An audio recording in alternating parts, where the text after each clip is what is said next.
Meus amigos, estamos aqui mais uma vez para o nosso estudo do Evangelho de Jesus à luz da doutrina espírita.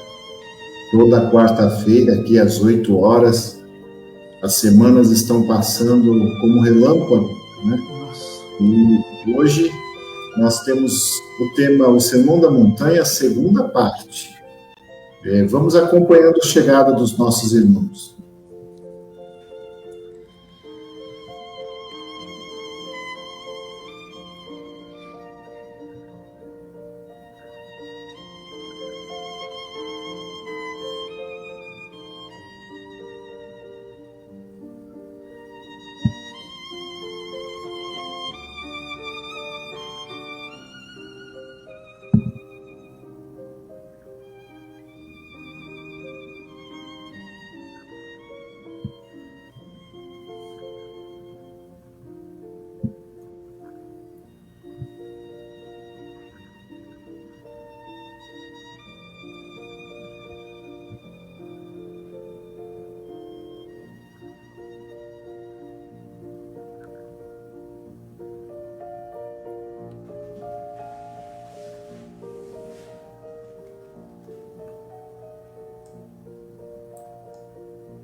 Bom, nesse tema, o Sermão da Montanha, segunda parte, nós vamos dar início ao nosso estudo, pedindo para o amigo Túlio fazer a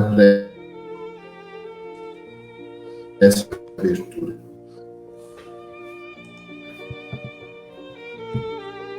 Meus amigos, boa noite, que Jesus nos abençoe. Vamos então elevar o nosso pensamento até os planos mais altos da vida, serenar o nosso coração das tribulações normais do dia a dia, para que possamos nos colocar em sintonia com os amigos do plano espiritual que aqui vêm carinhosamente nos ajudar, nos intuir, para que a nossa reunião do Evangelho seja frutífera para todos nós, que possamos receber lá no nosso coração, na nossa mente, aquele conselho, aquela sugestão amiga, e possamos também receber através dos comentários dos nossos amigos a orientação que tantas vezes buscamos e que pedimos através da prece, e que ela nos chega através de um comentário, de uma observação, ou às vezes de um simples pensamento.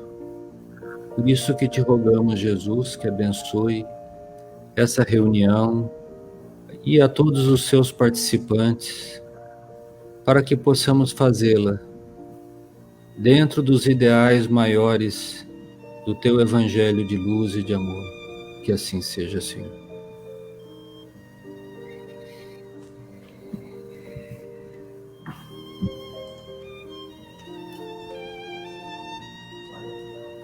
O Sermão da Montanha.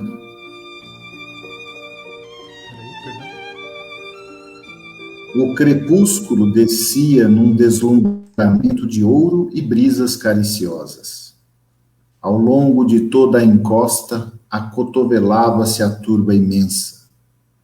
Muitas centenas de criaturas se aglomeravam ali, a fim de ouvirem a palavra do Senhor, dentro da paisagem que se aureolava dos brilhos singulares de todo o horizonte pincelado de luz. Eram velhinhos trêmulos, lavradores simples e generosos, mulheres do povo agarradas aos filhinhos. Entre os mais fortes e sadios, viam-se cegos e crianças doentes, homens maltrapilhos exibindo as verminas que lhes corroíam as mãos e os pés. Todos se comprimiam ofegantes. Ante os seus olhares felizes, a figura do mestre surgiu na eminência enfeitada de verdura, onde perpassavam brandamente os ventos amigos da tarde. Deixando perceber que se dirigia aos vencidos e sofredores do mundo inteiro, Jesus, pela primeira vez, pregou as bem-aventuranças celestiais. Trecho do livro Boa Nova, Humberto de Campos, Chico Xavier.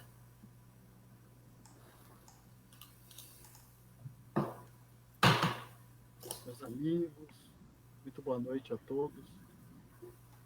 Prazer novamente desfrutar desses momentos, aprendendo um pouco mais das lições de nosso Senhor Jesus Cristo.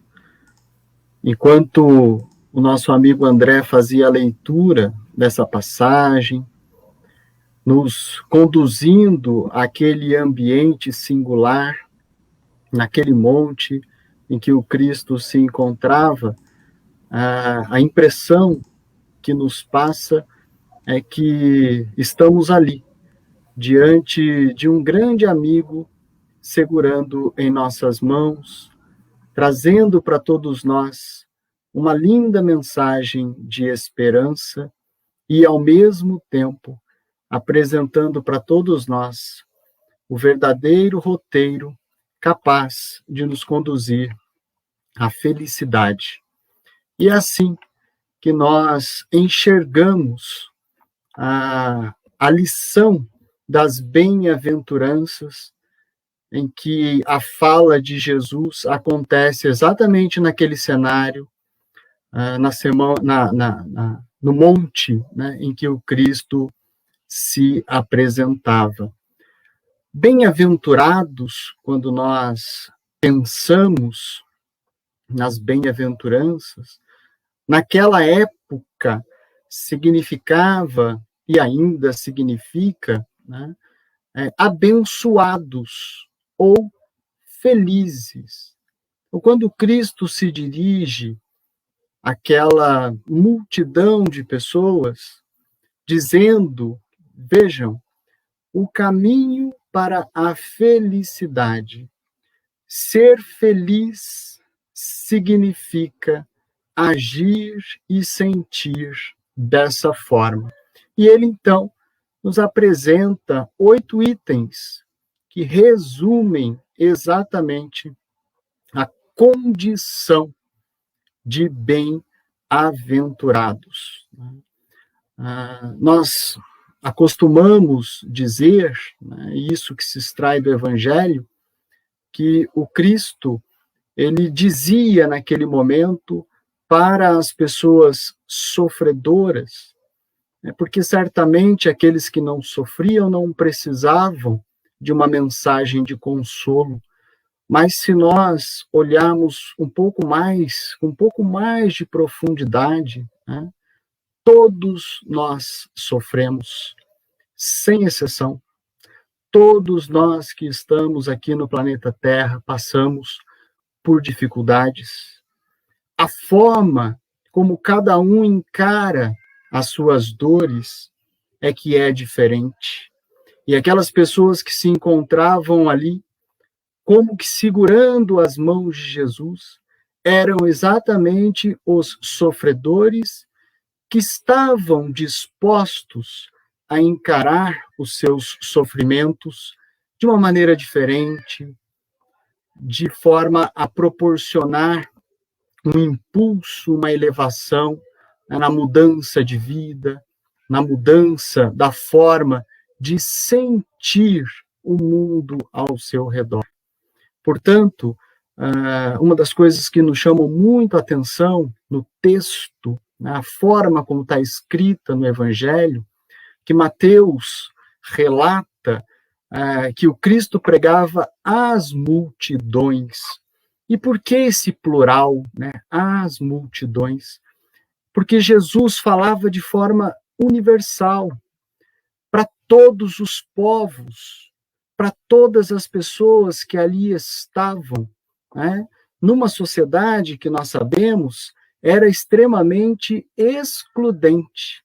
E o Cristo, portanto, incluía a todos nessa mensagem de esperança.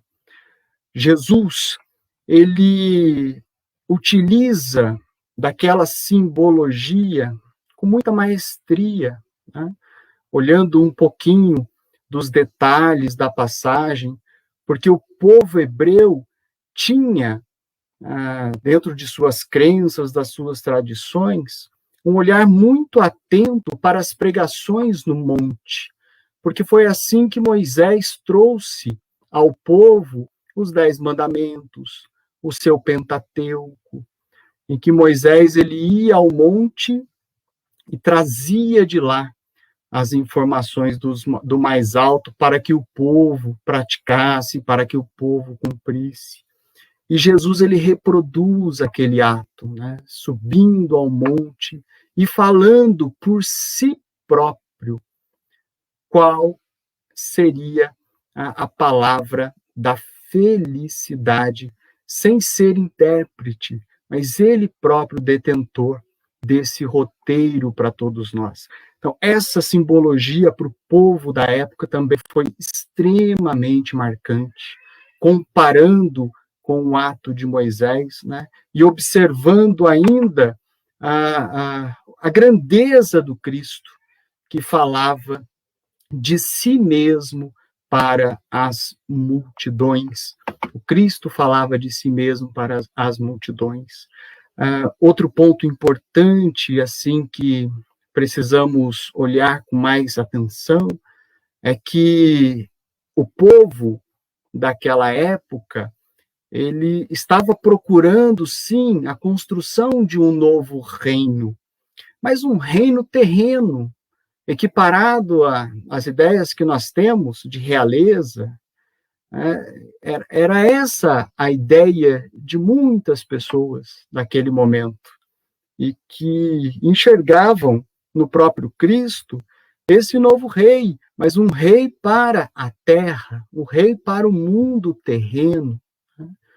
E Jesus ele aproveita das bem-aventuranças para deixar bem claro para todos nós que o reino que ele trazia, que ele falava, não era deste mundo, né? Apresentando ali, através de 8 singularidades das bem-aventuranças, os 8 itens em que Jesus resume aí esse roteiro para a felicidade, apresentando para todos nós as janelas, né, do reino dos céus. Então, isso modifica a expectativa das pessoas que ouviam, e isso acalentava a alma de todas aquelas pessoas que estavam começando a identificar as suas dores, os seus sofrimentos, como condições de melhora íntima e de progresso espiritual. Então, Jesus sobe ao monte e fala para as multidões de maneira inclusiva, apresentando, portanto, o reino de Deus aos homens, dizendo que felizes ou bem-aventurados são os pobres de espírito, dizendo acerca daquelas pessoas mais simples, dos humildes, né? Felizes aqueles que choram, que passam por alguma dificuldade e que sabem aproveitar essa dificuldade para a sua melhora. Felizes os que são mansos, os que têm fome e sede de justiça, os misericordiosos, os puros de coração e os que sofrem perseguição por causa da justiça, porque estes, sim, né, herdarão aí a terra na perspectiva do reino dos céus.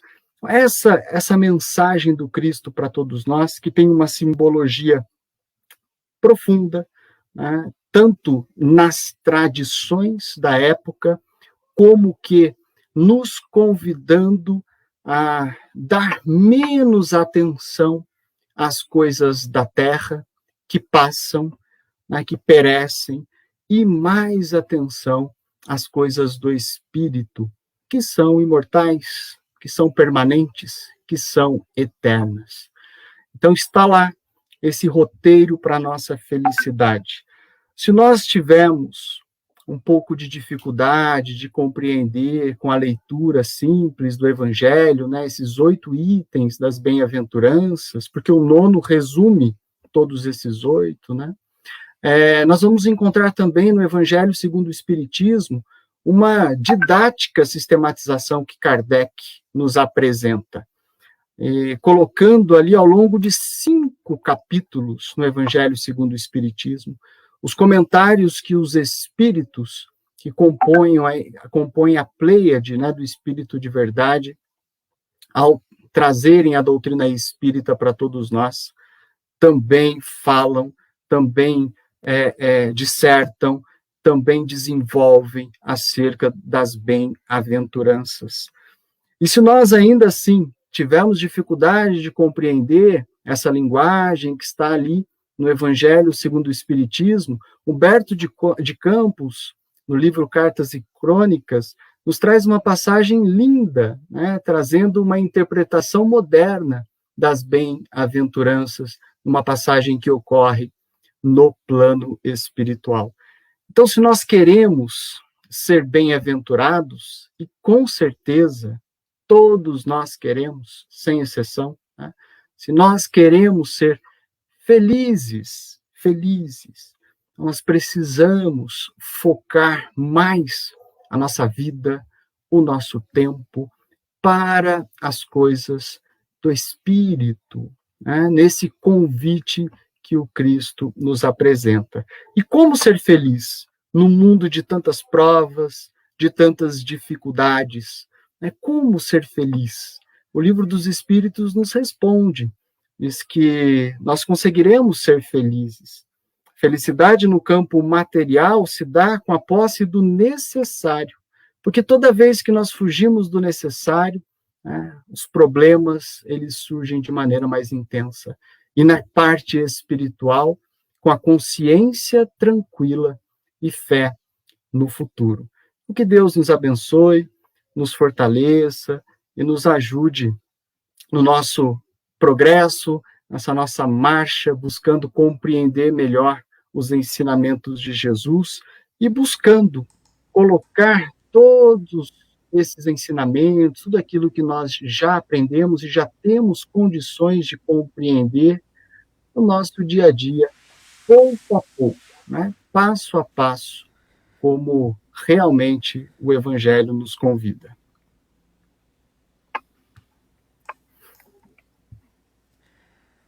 Boa noite, meus amigos. Seguindo aqui na linha do comentário que o nosso Leandro estava trazendo, sobre as bem-aventuranças falarem sobre felicidade. Enquanto eu lia o Sermão do Monte essa semana, uma ideia ficou acendendo para mim bastante e gostaria de começar com ela, que é uma das coisas que mais trazem alegria para a gente é quando nós descobrimos uma nova possibilidade que nos traz esperança, que nos traz entusiasmo. Não é à toa que um dos símbolos que a gente usa cotidianamente para falar sobre esperança é a luz no fim do túnel. A luz no fim do túnel significa que existe uma saída, existe um jeito de resolver o problema, né? O túnel estreita a nossa visão, né? Então, quando a gente está dentro de um túnel, não tem esquerda, não tem direita, não tem como olhar para cima. A gente só tem uma possibilidade, que é seguir aquele caminho até encontrar uma saída. E a nossa vida, se a gente for parar para pensar, ela é uma possibilidade maravilhosa que Deus nos dá.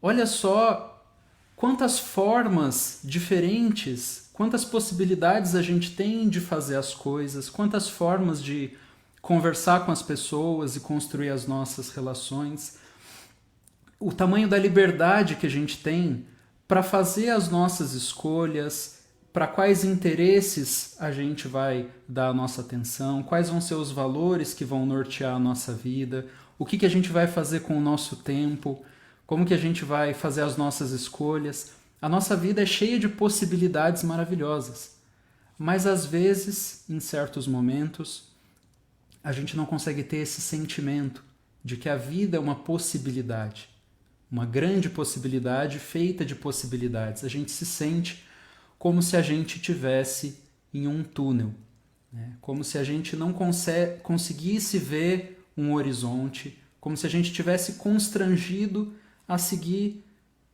por um caminho só, sem ter outra alternativa. E por mais que a gente saiba que em algum momento deve ter uma saída, nada como enxergar a luz no fim do túnel, ver essa saída. E por que eu digo isso? A gente fica pensando, quando a gente lê aquele texto que apareceu na abertura da nossa reunião, aquele trecho do Boa Nova, que contava da alegria das pessoas que participavam daquele momento do Sermão do Monte. O que fazia com que aquelas pessoas sentissem tanta alegria em estarem ali se acotovelando numa multidão para ouvir as palavras de um homem? Por que aquelas pessoas, talvez as mais infelizes, as mais sofredoras, como diz na narrativa, os coxos, os cegos, os abandonados pela própria família, como Leandro disse, aqueles que eram excluídos, por que eles sentiam tanto entusiasmo ao ouvir aquelas palavras de Jesus no Sermão do Monte? A palavra entusiasmo, a origem dela, vem de dentro, teos vem de Deus. Entusiasmo é sentir Deus dentro da gente. E isso acontece quando a gente percebe a possibilidade de criar um futuro diferente, a gente se sente ligado ao poder criador de Deus, né? O poder criador de Deus que tudo pode. Nós nos sentimos de alguma forma conectados a Deus quando a gente consegue ter essa esperança. E aquelas pessoas viam aquilo naquela mensagem. Uma vida que para elas de sofrimento, que para elas de dificuldade, seguia como se fosse um túnel, sem horizonte, sem perspectiva. Ao ouvir a palavra do Mestre Divino, era como se abrisse um horizonte completamente novo de possibilidades, né? De possibilidades de ser feliz, de possibilidades de encontrar um novo sentido para a vida. Uma outra passagem que vem também nesse mesmo sentido é a de Saulo de Tarso, que nós conhecemos a história dele, que começou como um perseguidor do cristianismo. E num momento, num ato em que ele estava em perseguição ao cristianismo, ia perseguir um dos pregadores, que era Ananias, ao atravessar o deserto e chegar próximo da entrada da cidade de Damasco, ele tem uma visão com o próprio Jesus lhe perguntando: Saulo, por que me persegues? E aquela visão foi de tal forma deslumbrante para ele, né? Conta-se no livro Paulo Estevão, uma luz mais brilhante que o próprio sol, que depois desse encontro com Jesus, Saulo perdeu a visão. Saulo ficou cego. Ele entrou em Damasco sem enxergar, né? Apenas seguindo o que a intuição lhe dizia. E quando ele foi encontrado por Ananias, aquele mesmo que ele tinha ido perseguir, Ananias que tinha sido enviado pelo Cristo para encontrar, para ir ao resgate daquele que era um perseguidor e tinha se transformado, Ananias então cura Saulo de Tarso da sua cegueira. E a descrição que a gente encontra no Evangelho e no livro Paulo e Estevão, da cura da cegueira, é como se dos olhos de Saulo estivessem caindo as escamas. Olha que símbolo poderoso! Como se os nossos olhos tivessem escamas e essas escamas caíssem. Essa é a sensação, esse é o entusiasmo de poder olhar por uma nova perspectiva. É tão grande a diferença que é como se a gente estivesse vendo pela primeira vez aquilo que muitas vezes estava já na nossa frente há tanto tempo. Então, para aquelas pessoas, ouvir as bem-aventuranças do Sermão do Monte era o fim do túnel e o começo de uma nova caminhada. Mas as palavras de Jesus no Sermão do Monte não eram apenas consolação. Elas não eram só consolação, elas eram também uma mensagem para fazer com que a gente olhe de outra forma, transformar a nossa perspectiva. Jesus disse no Sermão do Monte: se a vossa justiça não exceder a dos escribas e a dos fariseus, eu vos digo que de modo algum entrareis no reino dos céus. Ou seja, abrir a nossa visão significa que a gente vai ter que olhar as coisas de uma outra forma. Então, a concepção de justiça foi alargada ali no Sermão do Monte. Alguns momentos, né, tem que Jesus diz assim, ele começa a frase dizendo: ouvistes o que foi dito aos antigos, não matarás. Essa era a lei que as pessoas tinham naquele momento. Não matarás. Era suficiente não matar. Jesus disse: eu, porém, vos digo, concilia-te depressa com o teu adversário. Entre outras coisas, eu estou trazendo uma síntese. Não basta não matar, é preciso conciliar-se com o adversário mais depressa. Ouvistes o que foi dito aos antigos, não cometerás adultério. Essa era a lei antiga, bastava não adulterar. Jesus: mas eu vos digo, se o teu olho é motivo de escândalo, arranca-o e lança fora. Ouvistes o que foi dito aos antigos, não jurarás em falso. Eu, porém, vos digo, não jureis de modo algum. Ou seja, a gente não precisa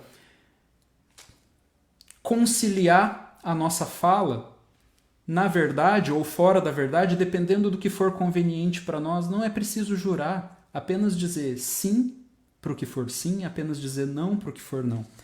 E, mais um só, ouvistes o que foi dito aos antigos, olho por olho e dente por dente. Essa era a regra. Se alguém te fez um mal, merece receber esse mesmo mal de volta. Eu, porém, disse Jesus, vos digo, se alguém te bater numa face, apresenta também a outra. Jesus sobe o patamar da justiça. E por isso, uma certa vez eu ouvi um pastor comentando que o evangelho vem para confortar os aflitos e também para afligir os que estão confortáveis. Por isso que a palavra de Jesus fazia com que ele fosse malquisto entre os que estavam confortáveis naquela época, naquele momento. Por isso que ele foi crucificado. Porque já não basta a gente fazer as coisas da mesma forma como a gente sempre fez, aquela ideia de que se eu sou um cidadão de bem, se eu cumpro formalmente a justiça, é suficiente. Não, isso não é suficiente, dizia Jesus. É preciso olhar de uma outra forma. Então, qualquer um de nós que lê, que estudar o Evangelho e achar que a gente já entendeu tudo, é porque a gente não prestou atenção. O Evangelho tira a gente do lugar. E ele nos pede essa transformação. Mas essa transformação é o que vai trazer a nossa felicidade. Então, que nós possamos sentir o entusiasmo.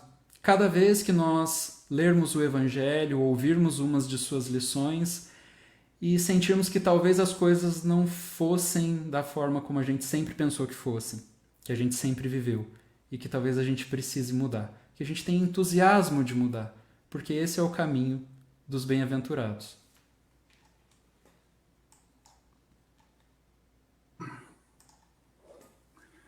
Meus amigos, boa noite.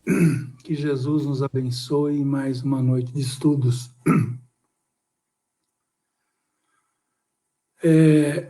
Relendo também o Evangelho, do segundo o Espiritismo, como o próprio Leandro falou, tem 5 capítulos que falam das bem-aventuranças. Mas o que me chamou a atenção nestes capítulos é que entre bem-aventurados aflitos, e os puros de coração, o outro capítulo, Kardec inseriu ali o Consolador prometido. por que será que Kardec inseriu ali o Consolador prometido, quebrando, de certa forma, as bem-aventuranças que se seguiram quase que na sequência, né? Se nós voltarmos um pouquinho no que foi dito aqui, nós vamos ver que aqueles pobres, estropiados, infelizes, aflitos, todos esses que foram mencionados, sofredores daquela época, né? Eles aceitaram o caminho do Cristo, né? E muitos deles aceitaram, mas pela fé, né? Pela fé. E acho que quando Kardec coloca isso, cortando os capítulos da bem-aventurança, ele quer dizer para nós o seguinte, que hoje, com o conhecimento da doutrina espírita, certo? Todos nós, se não quisermos, né, podemos entender perfeitamente as bem-aventuranças, certo? Perfeitamente, que é vivenciá-las, né? Vivenciá-las, né? Se eu sofro, não reclamar, né? Aceitar as provas. Se eu passo por momentos difíceis, vamos manter a esperança, como disse o Raul, que lá na frente a coisa muda. Então, a doutrina espírita, para nós, ele vem trazer não somente a fé daquela época, mas uma fé raciocinada.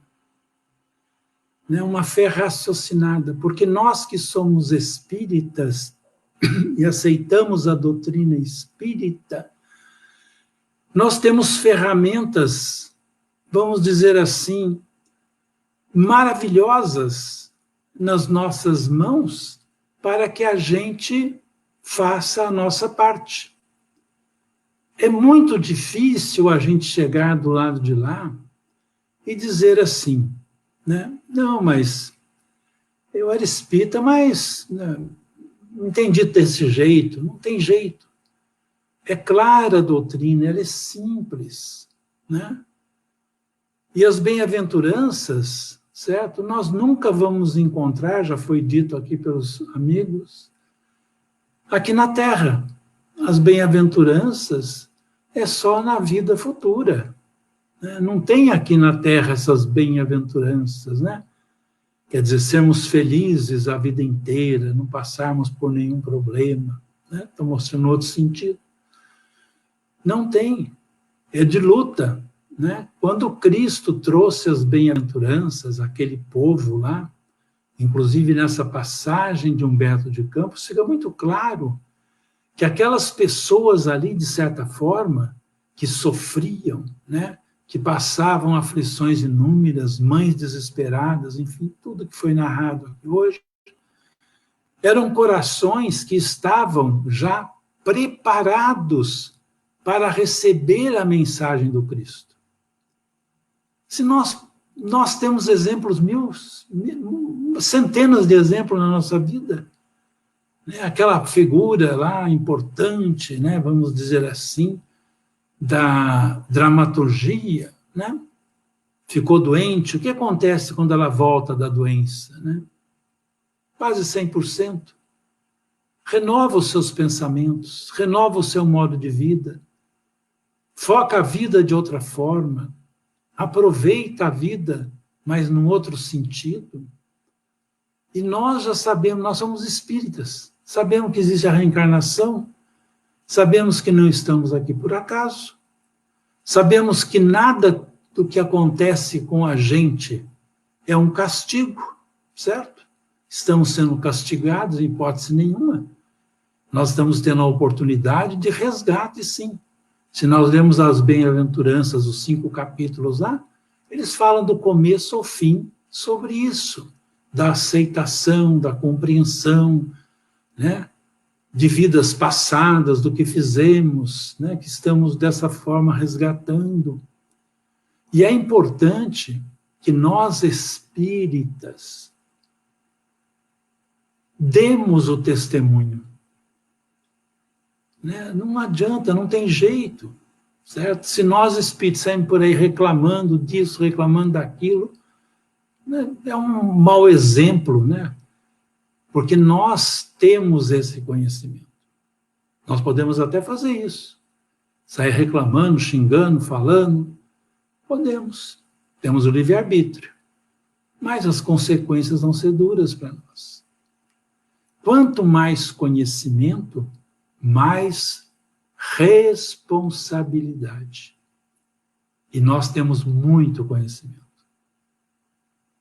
Creio que grande maioria dos que nos ouvem nesse instante já leu os 5 romances de Emmanuel, as obras de André Luiz, Humberto de Campos, as mensagens, já assistiu inúmeras palestras que hoje estão aí na moda, né, as lives da vida.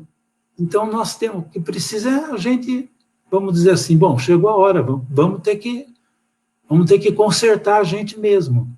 É um conserto interior nosso. Temos que nos consertar. Né? Temos que nos consertar. Né? Não adianta a gente reclamar da vida, falar isso, falar aquilo. Não tem nada de errado na vida. O único errado somos nós. Tenho certeza, não tem outra pessoa errada. Somos nós. Se existe alguém que tem algum erro, somos nós, né? Que enxergamos as coisas erradas, que enxergamos as coisas que... Não, a vida, ela segue como tem que seguir. Né? Todos nós já ouvimos de nossas avós, de nossos pais, de nossas bisavós, não cai uma folha de uma árvore sem que Deus o queira. Então nós temos que aceitar. Né? Eu acho que para o espírita, quando Kardec colocou o Consolador prometido ali dentro, ele está dizendo para nós, olha, vocês estão recebendo aqui o Consolador prometido, né? O que Jesus prometeu, né? Não tem mais desculpismo. Ah, não sabia, não entendia. Sabemos tudo, sabemos que a vida continua, sabemos que a morte não existe, sabemos que nós vamos voltar à Terra, sabemos que ninguém está na família errada, certo? Sabemos de tudo, nós sabemos tudo, nós temos todos os conhecimentos do mundo. Então, o que falta é a nossa vontade. Emmanuel tem uma frase que eu gosto muito dessa frase dele para encerrar esse meu breve comentário, né? Ele diz assim: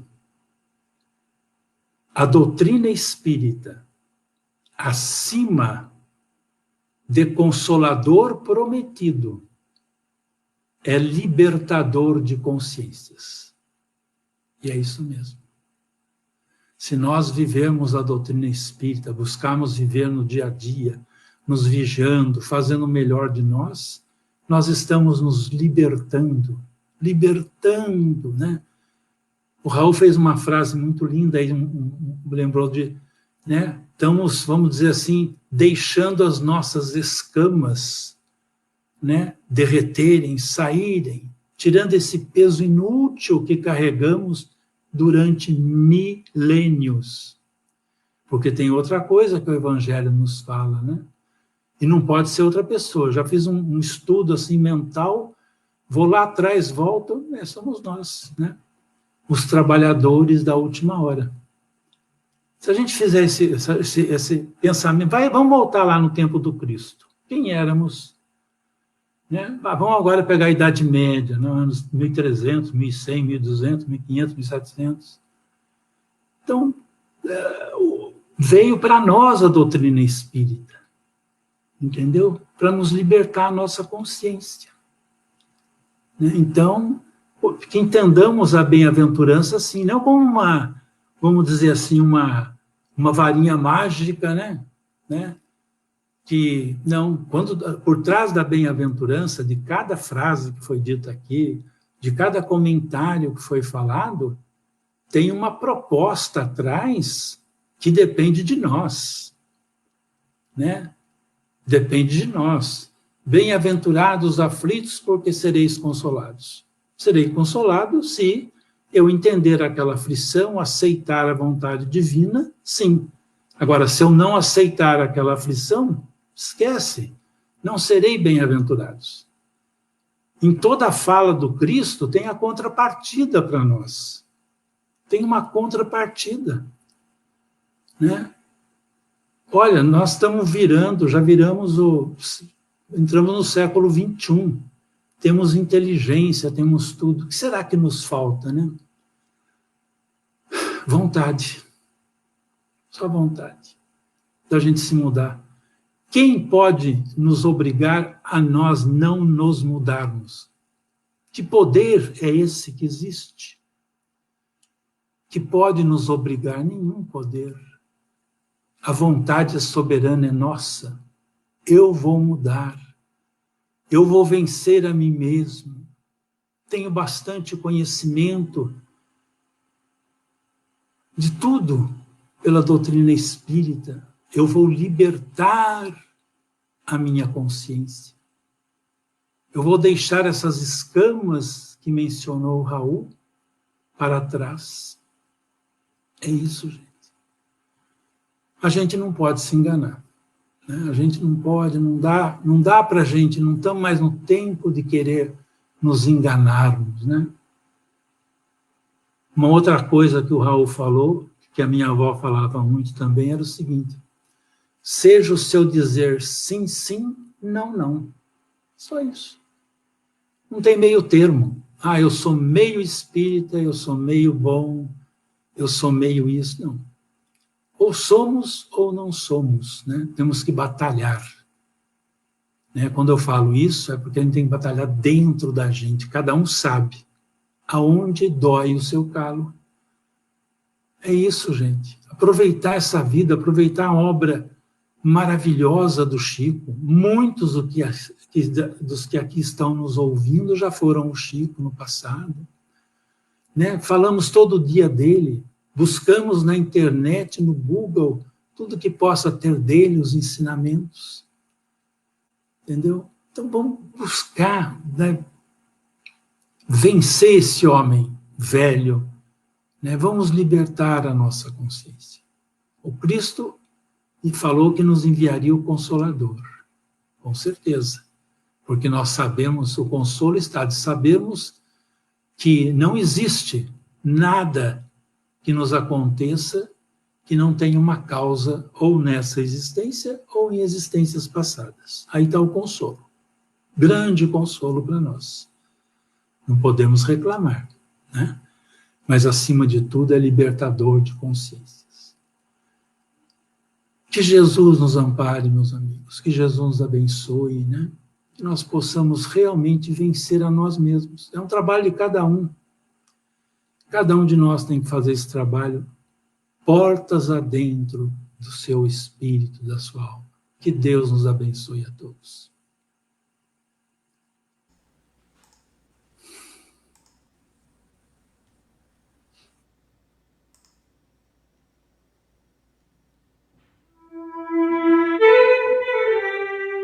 Quando atravesses um momento considerado terrível na jornada redentora da Terra, recorda que o desespero é capaz de suprimir-te a visão ou barrar-te o caminho. Para muitos, esse minuto estranho aparece na figura da enfermidade, para outros, na forma da cinza, com que a morte lhe subtrai temporariamente o sorriso de um ente amado. Em muitos lugares, guarda a aflição de crise espiritual, aniquilando a esperança. Em outros, eis-o que surge por avalanche de provas encadeadas, baldando a energia. Ninguém escapa a esses topes de luta que diferem para cada um de nós, segundo os objetivos que procuramos nas conquistas do espírito. Esse jaz atormentado de tentações, aquele padece abandono, aquele outro chora oportunidades perdidas, e outro ainda lamenta os desenganos da própria queda. Se chegaste a instante assim, obscurecido por nuvens de lágrimas, arrima-te à paciência, ouve a fé, aconselha-te com a reflexão, e medita com a serenidade, mas não procures a opinião do esmorecimento. Desânimo é fruto envenenado da ilusão que acalentamos a nosso respeito.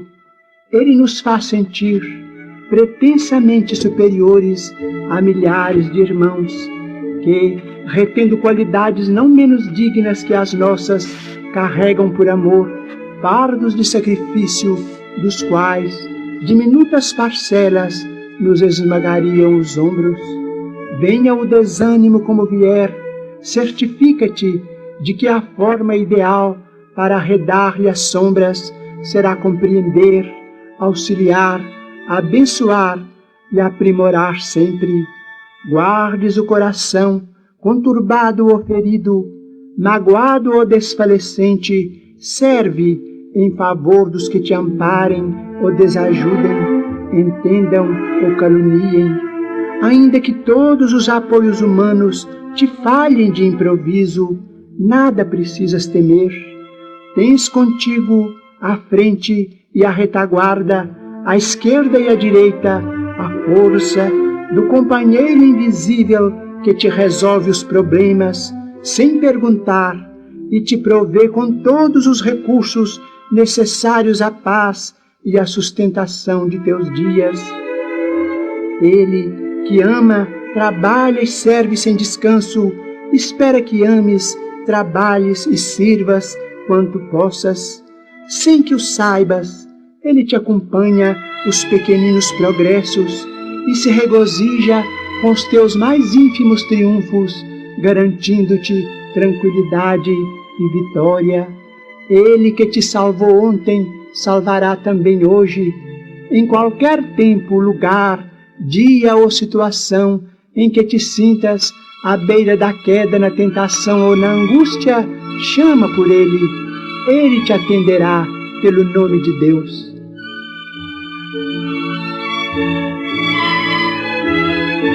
Boa noite a todos, meus amigos. Fiquem com Deus. Boa noite.